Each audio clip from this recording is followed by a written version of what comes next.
साहेब बंदगी साहेब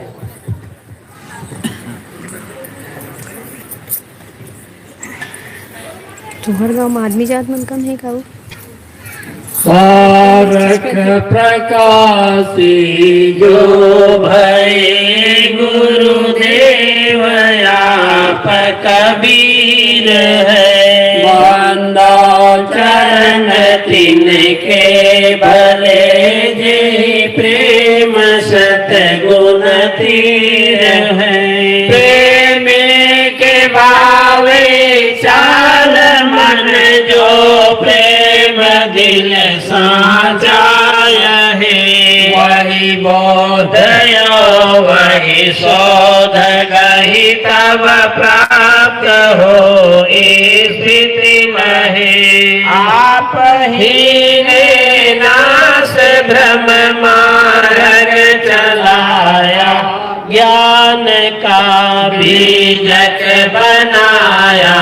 ग्रंथ जो सोई भया परमान का। वीर ऐसा नाम जही सोई जनाया जान का। अज्ञान को जो हान करी वही बंदे मन मन मान का। अज्ञान को जो हान कर वही बंदे मम मन मान का। बोलिए सदगुरु कबीर साहिब की जय।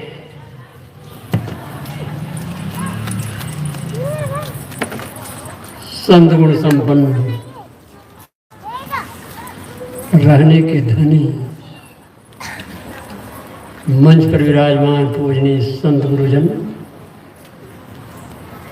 ग्रामवासी एवं दूर दूर से आए हुए प्रबुद्ध सम्मानित प्रेमी सज्जनों, श्रद्धामूर्ति माताओं, बहनों, प्यारे बच्चों,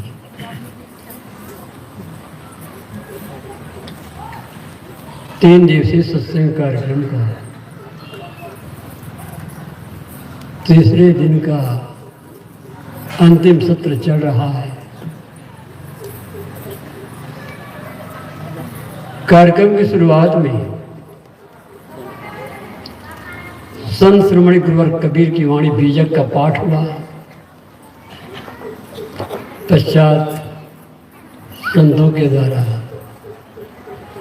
भजन और विचारों से लाभान्वित हो रहे थे। कुछ देर के लिए मैं भी आपके समक्ष कुछ निवेदन प्रस्तुत किए जा रहा हूं।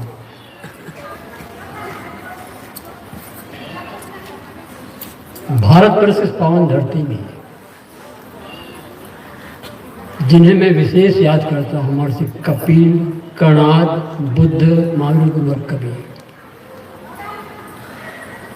महर्षि कपिल, कणाद, बुद्ध, महावीर, गुरुवर कबीर,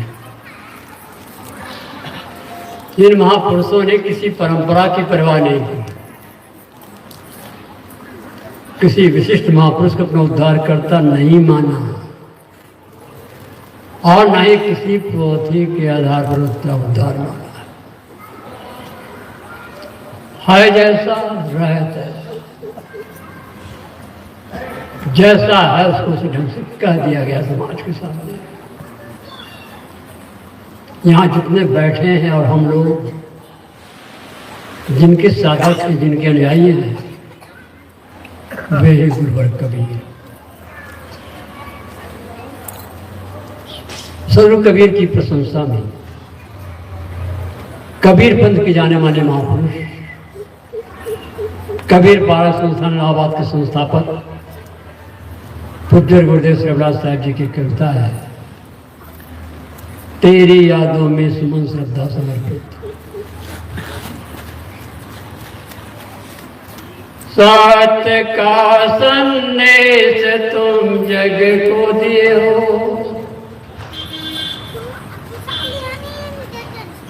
कर सका कोई नहीं वैसा किए हो। तुम लहजे में न करना बात सीखी, कह दिया सच सच भले लगे तीखी। सत्य की रानी तुम्हारी थी अनोखी, इसलिए तुम कह सके थे बात जो की। तुम किसी भी पक्ष में चिपके नहीं थे, इसलिए निर्णय तुम्हारे सब सही थे। धूल भी तुम पर उड़ाई खूब गई है, पर तुम्हारी रोशनी बढ़ती नहीं है। तुम तराशे गए हीरे के तरीके, पर तुम्हारे सभी पहलू धूत दिखे। व्यक्तित्व भी ऐसा तुम्हारा था निराला, सभी ने ही रीझ तुम पर दृष्टि डाला। निर्गुणी केवल नहीं वैष्णव विरागी, सब तुम्हारे ज्ञान धन के दाय भागी। सांप्रदायिक द्वंद्व जितने ही चटेंगे, मान्यताओं के प्रबल बंधन कटेंगे, उतने ही नित निकट होंगे हम तुम्हारे। जितने दिन बीते लगोगे नित्य प्यारे, ब्रह्म सुख निर्वाण राम रहीम सारे। सत्य के पर्याय है निज रूप न्यारे, कस्तूरी कुंडल बसे तुमने बताया। आप ही में मस्त होना है सिखाया, जिंदगी की दौड़ तुमने मिट डाली। कर दिया विश्रांति जीवन में निराली, जन्म जन्मों की पिपासा हुई तर्पित।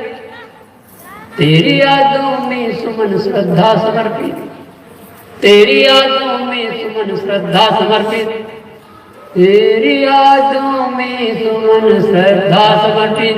बोल संत कबीर साहिब की जय।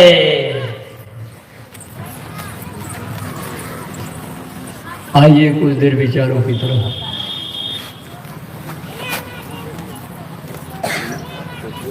गुरुवर कबीर के संदेश को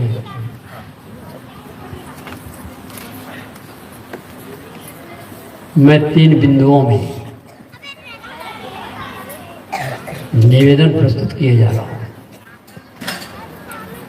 गुरुवर कबीर के संदेश को 3 बिंदुओं में प्रस्तुत किए जा रहा हूं। जानने योग्य क्या है,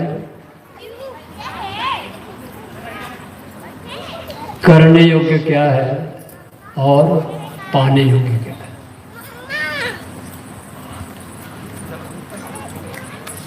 जानने योग्य है, इस धरती तल के जितने प्राणी हैं उन समस्त प्राणियों में मानव सबसे श्रेष्ठ है, सिर मुकुट। जानने योग्य है, जीवन तो मिला हमें, लेकिन ये जीवन 2 तत्वों का संगम है। जानने योग्य क्या है इसमें, इस धरती तल का महान प्राणी मानव है की संगत। और पाने योग्य क्या है, पाना कुछ भी नहीं है, जो निरंतर प्राप्त हो सके याद करना। क्योंकि जो पाया जाता है वो छूट जाता है, जो मिलता है छूट जाता है, जो सदैव मिला उसकी याद करना। इसी को व्याख्यायित रूप में प्रस्तुत है।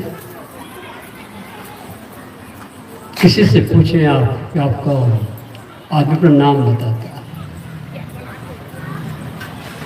जाति बताता है, कुछ पढ़ा लिखा था अपनी डिग्री बताता है। मैं मानव हूं कोई बिरला व्यक्ति कहता है। गुरुवर कबीर की वाणी बीजक का आद्यपान ठीक से जिन्होंने अध्ययन किया होगा,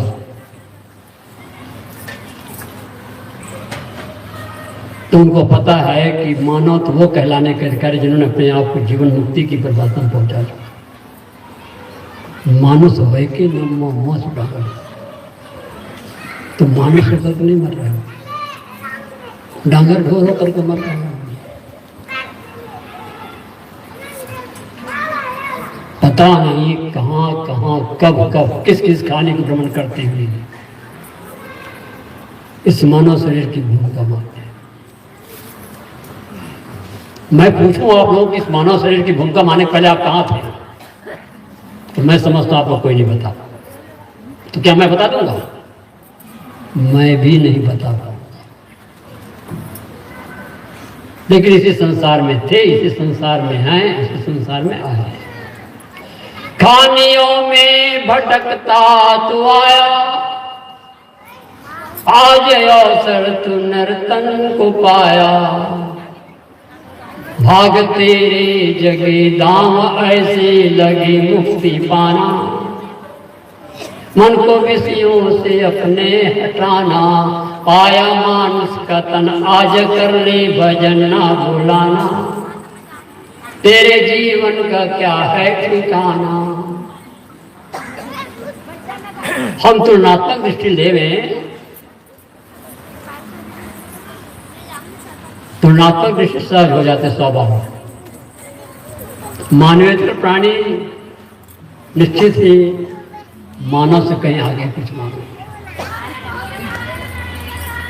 गाय बैल हाथी घोड़ा सिंह सियार बाली हाथी मछली, इस दुनिया का सबसे बड़ा जानवर है मछली। एक जने भी हाथी का कहा जाता है। पैर के बारे में ओ आपने हजारी प्रसाद दीदी का आपने सूत्र दिया, हाथी पाँव सबके पाँव, वो बताने के लिए आपने बताया। आपको कोई गलती नहीं, सही किया। तुलनात्मक दृष्टि लेवे तो मनुष्य का शरीर हाथी और मछली की तरह विशाल नहीं है। सिंह के समान मनुष्य बलवान नहीं है, घोड़े के समान तेज दौड़ नहीं सकता, पक्षी के समान आकाश में उड़ नहीं सकता, गीत की तरह दूर तक दिख नहीं सकता, पक्षी की तरह घोंसला बना नहीं सकता, मधुमक्खी की तरह मधु तैयार कर भी नहीं सकता, गधे और खच्चर की तरह हो भी नहीं सकता, चींटी की तरह सुन भी नहीं सकता। लेकिन इन समस्त प्राणियों पर एक से एक खूंखार जानवरों को मनुष्य अपनी बुद्धि के बल पर ले जा करके लोहे कटघरे में रख देते हैं, जुगाड़ है। आपने देखा होगा कहीं महानगरों में सब दृश्य ज़्यादा देखने के आते हैं। मेरे ख्याल रायपुर में भी होगा, जहाँ तक मेरा ख्याल है। तो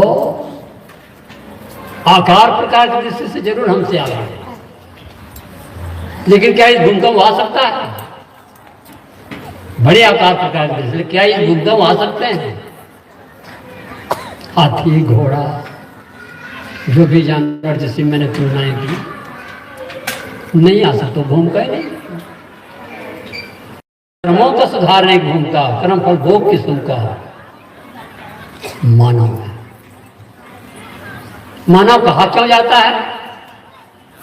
मानव शक्ति विकसित है, किसी विषय पर गहराई से चिंतन करने की, मनन करने की, निर्णय करने की शक्ति है, इसलिए मानव कहलाता है। इस ध्वनि विस्तारक के माध्यम से, माइक के माध्यम से मेरी आवाज आप तो सुन ही रहे, जो दूर होंगे उन्हें सुनते होंगे। मोबाइल लेकर के आप लोग से बैठे ही हैं। 100-150 साल के पहले एक आदमी अगर अभी आजाद में तो कहता हार्ट अटैक मर जाएगा, ये क्या हो रहा है? कभी सोच भी नहीं सकता है, लेकिन हो रहा है। ये जीव की कृपा है, मना शक्ति विकसित होने का फल है। तो मानव शरीर तो हमको भूमिका मिल गई। शरीर को भोजन चाहिए, कपड़ा चाहिए, पैसा चाहिए, निवास चाहिए, इसलिए बहुत सिरतोड़ मेहनत करते हैं। आप भी करते हैं, हम भी करते हैं, और करना चाहिए। लेकिन ये भौतिक शरीर तक ही सीमित है मेरे दोस्त। हमारा शरीर जिसे हम जीवन कह रहे हैं, ये दो तत्वों का संगम है। एक वह जो दिखाई देता है और दूसरा देखता है। इसको समझने का प्रयास करो आप। जो देखने सुनने जगने में आता है वो पदार्थ जगत है, दृश्य जगत है। हाथ से देखेंगे रूप का विषय होगा, कान से सुनेंगे शब्द का विषय होगा, जीभ से रखेंगे रस का विषय होगा, त्वचा से स्पर्श का विषय होगा, नाक से सुनेंगे गंध का विषय होगा। पूरी दुनिया में इसका पसारा है। और ये तो आपने सुना है प्रवक्ता द्वारा, आप लोग कहते भी जाए आशा तहाँ जो जहाँ प्रीत अटल है जाके बासा ती तहाँ ताकि, जहां जिनकी प्रीत होगी वहां उसका वास तो होके रहेगा। एक साधारण आदमी आर्थिक दृष्टि से काफी कमजोर है, बड़ी मेहनत करता तब भी बड़ी मुश्किल से व्यवस्था कर पाता है। लेकिन जिनके पास सब कुछ है, बड़ा सुंदर परिवार है, पत्नी है, बच्चे हैं, कल कारखाने हैं, खेती बाड़ी है, भौतिक दृष्टि से बहुत संपन्न है, वे उससे कहीं ज्यादा दुखी नजर आते हैं। ऐसा क्यों? वो इससे ज्यादा दुखी आता क्यों? क्योंकि तृष्णा घर बना चुकी है, जितना है उसमें संतुष्ट नहीं। वैसे गुरुवर कबीर की साखी बहुत प्रसिद्ध है, आप लोग याद भी होगा, गोधन गजधन और रतन धन, जब आवेश दो धन सब धन धूषमान। साईं इतना दीजिए जामे कुटुंब समाए, मैं भी भूखा न रहो साधा। मैंने सत्संगी जीवों को देखा है जिनका लगन गुरु संतों प्रति आस्था है, मेहनत करता है बेचारा, समय समय से संतों के पास चला जाता, संतों बुला लेता, सेवा भक्ति करता, बहुत प्रसन्न चित्त। जब देखो उनके चेहरे में बड़ी प्रसन्नता झलकती। हम गुरु संतों के जो सीखे समझे जहाँ जाते हैं कुछ कह देते हैं, जिनको आप बहुत धनाढ़ समझते हैं, ऐसे लोगों में कई बार जाने का अवसर मिलता है। लेकिन मैंने देखा सामान्य जन तक जो एक चेहरे में मुस्कुराहट है वो नजर नहीं आता। मैं किसी की निंदा नहीं कर रहा हूँ, लेकिन मैं तथ्य बात बता रहा हूँ। क्यों ऐसा? क्योंकि तृष्णा घर बना चुकी है, उसी तृष्णा का आनंद करो। आखिर क्या करेंगे? एक दिन छोड़ के चल देना है। बड़ी बड़ी हंसते आई, भूला लोग कहे घर मेरा, हम भूले भी लोग। हमारे पहले कितने लोग आए और वो लोग भी चले गए, इस धरती तरफ समा गए। घर का रजिस्ट्री कराते हैं, खेत बाड़ी की रजिस्ट्री कराते हैं कि ये मेरा है, मेरा है। धरती कहते मैं तुम्हें संभालूंगा, तुम मेरी क्या रजिस्ट्री कराओगे? कराते हैं। कुछ अधिकार तो मानना ही पड़ता है, मानना भी चाहिए, लेकिन कैसे ना माने। लेकिन अंतर छूट जाता है। प्रेम से प्रिय का वियोग होगा, प्रिय के वियोग की को पहले से मन में स्फुट होगा। जो मिल करके छूट जाते हैं उनको कभी आराध हो, जो संग में है छूटेंगे विश्वास नहीं होता है। दिल को चोटें लगती कोई साथी नहीं होता है। याद अगर हो जाए तो हमें दुख नहीं होगा। 10 द्वारे का पिंजरा तामे पंछी कौन, रहबे को अजरज जात जम्बो कौन। जब लग बोला तब लग डोला, तौलो धन व्यवहार बोला फूटा बोला गया, कोई नहीं होता। सूर्योदय होता सूर्यास्त भी होता है। जो पोल खिलता तो मुरझा भी जाता है। संयोग है तो वियोग होगा ही होगा। लेकिन जिसका कभी वियोग हो ही नहीं सकता, जो कभी छूट ही नहीं सकता है, तो कौन जगत या क्या है, कैसा संबंध तुम्हारा, क्या कभी बैठ करके निज तूने क्षण मात्र विचारा। बचपन से अब तक कितने मिल करके छूट गए हैं, कितने संबंध प्रबलतम सपने सम टूट गए हैं। तू खोज रहा नित सत को, पर कभी विचार किया है, सब सत्यों का तू सत है, जिस पर संसार जिया है। पूजना नहीं तुझको कुछ, केवल बस रुक जाना है। पाना नहीं किसी को, निज स्मृति में आना है। जो वस्तु मिलती छूट जाती। अभी तक आपको कितने प्राणी और पदार्थ में सब छूट गया, लेकिन आपकी सत्ता आपसे कभी छूटा है? छोड़ना चाहो तो भी नहीं छूटेगा। कैसे छूटेगा? वो है आपकी आत्मा, उन्हीं की देन है कला। वेद शास्त्र कुरान गुरबाणी जहाँ तक जीव ही की देन है प्रज्ञा, तहाँ तक ज्ञान व विज्ञान का शोधक यही है। विश्व के सारे विषय बोधक यही है। ब्रह्मेश्वर देवताओं का विजेता, प्रकृति की गुण शक्ति सीमा पर विजेता, जीव के संतुल्य केवल जीव है। अखिल मानव सृष्टि क्या पीव ही है। जीव जब तक कामनाओं में फंसा है तभी तक वह व्यवस्थाओं में ग्रसा है। कामनाएं छोड़ सब जाती जब ही है, जीव ही शिव हो जाता है। सारी कामनाएं छूट गई, जीव शिवत्व में पहुंच जाता। लेकिन आदमी बड़ा उलझन में पड़ जाता है।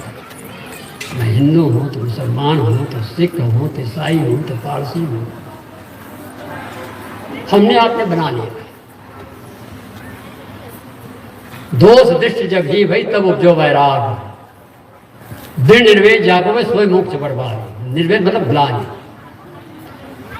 जो संयोग हुआ है उसका वियोग होगा। अगर ये बोध नहीं है तो जिंदगी बेकार। संसार धर्मशाला, सब जीव मुसाफिर जो। संसार धर्मशाला, सब जीव मुसाफिर जो। आते ही जाते रहते, कोई ठहरता नहीं। मन में संभल के देखो, 2 दिन की जिंदगी है।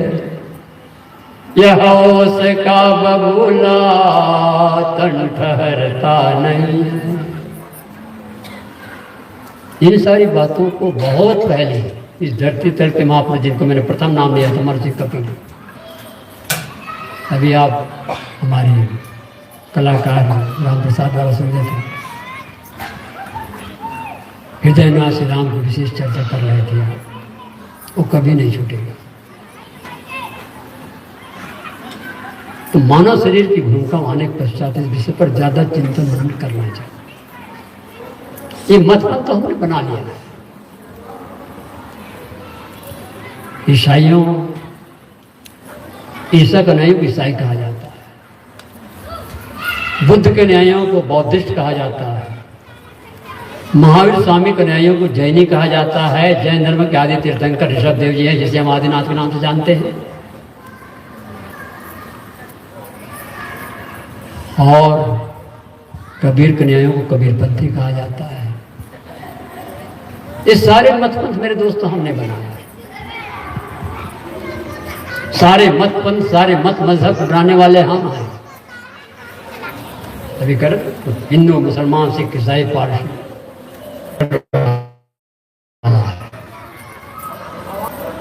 मोहम्मद साहब को भी लगभग 1456-70 वर्ष हो गए होंगे। थे अपने जमाने में। उन महापुरुषों ने संसार के लोगों को आलोकित किया, अपने ज्ञान प्रकाश से आलोकित किया, खुद अपने आप को सुधरे समझाए। लेकिन याद रखो, इस संदर्भ में भी मैं कह देता हूं, कोई भी महापुरुष उद्धार करता नहीं हो सकता। और चाहे जितने बड़े योग्य महापुरुष हो जाए, पूरी दुनिया का कल्याण कर ले जाऊंगा अगर कहता तो बड़ा धोखा में। कोई अगर कहता कि मैं पूरे संसार को उद्धार कर दूंगा तो गलत कह रहा है। हो नहीं सकता ऐसा। केवल रास्ता बताने वाले होते हैं। रास्ता बताने वाले एक ने अनेक हो गए, लेकिन क्या सबके चेत गए, मान गए? और जब तक प्रकृति पुरुष का चिंतन नहीं होगा, जब अलग सदगुरु ना मिले, जब अलग सदगुरु शुद्ध हृदय ने होए, तब लग दुख छोटे ने कोटि करे चाहे कोई। ये गुरुवर विशाल देव ने कहा। कई लोग तो गुरु करने क्या पता, पुस्तक पढ़ लेंगे, बोध हो जाएगा, ज्ञान हो जाएगा और हम अपना बंधन निवृत्त हो जाए, मुक्त हो जाए। कैसे हो जाएंगे भाई? इसी कहते हैं भक्ति किसकी करनी चाहिए? भक्ति का वास्तविक प्रेम, प्रेम और श्रद्धा के योग को भक्ति कहते हैं। प्रेम और श्रद्धा के योग को भक्ति कहते हैं। प्रेम एक तो होता है दैहिक स्तर का प्रेम, पति पत्नी का प्रेम, विलासी जीवन, एकांगी चिंतन है, दैहिक स्तर का है। लेकिन जिस प्रेम का पाठ गुरुवर कबीर ने किया, बुद्ध ने किया, महावीर ने किया, हम और आप भी तो देखते हैं, रोगी देखते हैं, बूढ़ा देते हैं, मृतक देते हैं। कहाँ सबके मन में वैराग हो जाता है? क्या सबके सब सिद्धार्थ बन जाएंगे? सिद्धार्थ जो आगे चलकर बुद्ध कहलाए, तथागत कहलाए, भंते कहलाए। वैसे डॉक्टर अंबेडकर की पुस्तक जब मैंने पढ़ी, भगवान बुद्ध और उनका धर्म, डॉक्टर अंबेडकर की पुस्तक भगवान बुद्ध और उनका धर्म, जब मैंने पुस्तक पढ़ा, इस बात को उन्होंने गलत सिद्ध कर दिया। बेकार की बात। 17 वर्ष उनकी शादी हो गई थी, 12 वर्ष पत्नी के साथ में थे, यशोधरा के साथ में। 17 में 12 जोड़िए 29 हो गया। 29 साल को उन्होंने बैराग मार्ग अपनाया। उन्होंने तर्क दिया है कि 29 वर्ष की उम्र में गुजर रहे हैं, अभी तक रोगी बूढ़ा मृतक नहीं देखते। गलत बात है। तो उन्होंने बैराग को सिद्ध क्या किया है? उनकी पत्नी यशोधरा, सिद्धार्थ की पत्नी यशोधरा कोली वंश से आई हुई थी और ये शाक्यवंशी थे। शाक्यवंशी और कोली वंश के बीच में रोहिणी नाम की नदी बही थी। नदी के पानी को पलाने के लिए खेतों में बड़ा बर्बाद हो जाता था, मार्केट हो जाता था, खून खच्चर हो जाता था। एक बार सेनापति महोदय ने कहा कि एक बार युद्ध छेड़ दिया जाए, युद्ध हो जाएगा तो फिर उसकी हिम्मत नहीं पड़ी फिर से बाद में ये करने का। हमारे जो मन होगा हम करते रहेंगे। संस्था के मेंबर सिद्धार्थ बन चुके थे। सिद्धार्थ बुलाए गए, उनसे पूछा गया कि आप संस्था के सदस्य हैं, हम युद्ध छेड़ना चाहते। कहना बैर से बैर और बढ़ता है। ये पर मुंशी प्रेमचंद की याद आती। मुंशी प्रेमचंद कहानीकार तो बहुत से हुए, लेकिन मुंशी प्रेमचंद जैसे कहानीकार अभी तक नहीं हुआ। मुंशी प्रेमचंद जैसे कहानीकार तो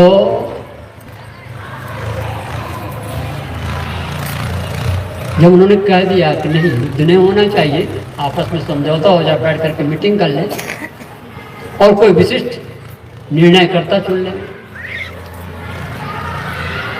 नहीं हम तो युद्ध छेड़ेंगे। सेनापति हमारे हम तो युद्ध छेड़ेंगे। तो बुद्ध ने कहा कि सिद्धार्थ ने कहा कि नहीं तब तो मैं नहीं रहूंगा, हम छोड़ के चले जाते। उन्होंने निश्चय किया कि मैं यहाँ रहूंगा नहीं, कहीं चला जाऊंगा। सब छोड़ करके निकल गए और निकलने का प्लान बनाए कि मैं यहाँ से चला जाऊंगा। किसी ने जाकर उनकी पत्नी से कह दिया, क्या सिद्धार्थ ने सभा भवन में निर्णय लिया है? क्योंकि बातें आई युद्ध का, उन्होंने मना किया कि युद्ध ना करो, आपस में समझौता कर लो, समन्वय कर लो। इनका विरोध हुआ कि नहीं हम तो युद्ध छेड़ेंगे। सिद्धार्थ ने मना किया। लोग काफी चिढ़ गए और इसी समय जाने का निर्णय ले लिया। किसी ने जाकर उनकी पत्नी से बता दिया। फिर ये सिद्धार्थ जाने के पहले अपनी पत्नी के पास गए। सिद्धार्थ मतलब अपनी पत्नी के पास जब गए, क्यों आज सभा भवन में क्या बातें हुई तुमने सुना? कि हाँ सब सुन चुकी हूँ। क्या जो मैंने जो निर्णय लिया वो सही है? कि बिल्कुल सही है। अब यशोधरा का मैं भी आपके साथ चले चलती हूँ, लेकिन अब चलूं कैसे? बच्चा राहुल छोटा है।